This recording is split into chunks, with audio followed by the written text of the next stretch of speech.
Can cross-addiction lead to relapse warning signs? Imagine feeling like you're finally on solid ground after struggling with addiction. Then suddenly, subtle changes start to creep in, and you wonder if you're heading back to old habits.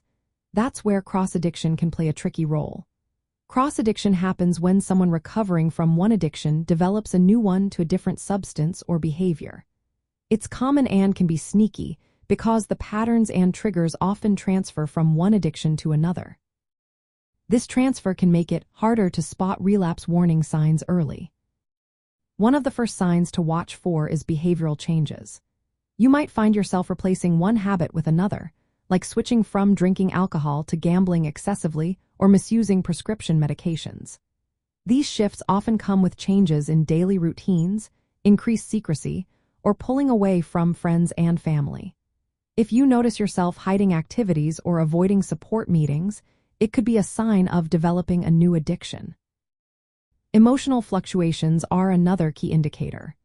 Mood swings, irritability, anxiety, or feelings of hopelessness can become more intense.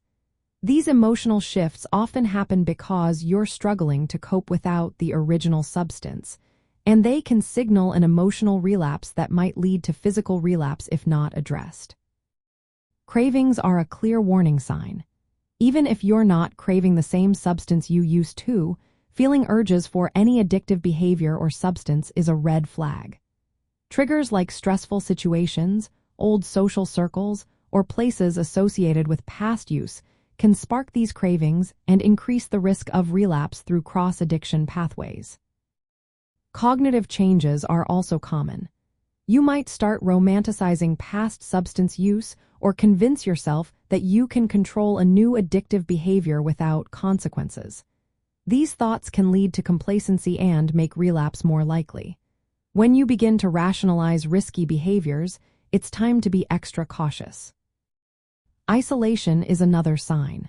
If you start withdrawing from your support network, therapy sessions, or recovery meetings, it can be a sign that cross-addiction is developing. Isolation reduces the support you need to manage cravings and emotional triggers effectively. Physical and mental health changes can also point to cross-addiction. Noticeable shifts like poor sleep, loss of appetite, fatigue, or increased anxiety and depression may mean your overall well-being is affected. These symptoms can make relapse more tempting if left unaddressed. Preventing relapse involves staying alert to these signs. Keep track of any new behaviors or substances replacing your original addiction. Stay connected with your support system and continue therapy or recovery activities. Develop healthy ways to handle stress and emotional challenges without turning to addictive behaviors. Be aware of distorted thoughts that downplay the risks of cross-addiction.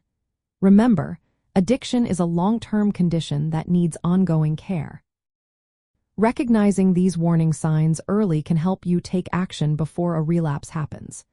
By paying attention to these cues, you strengthen your chances of maintaining your sobriety and living a healthier, balanced life.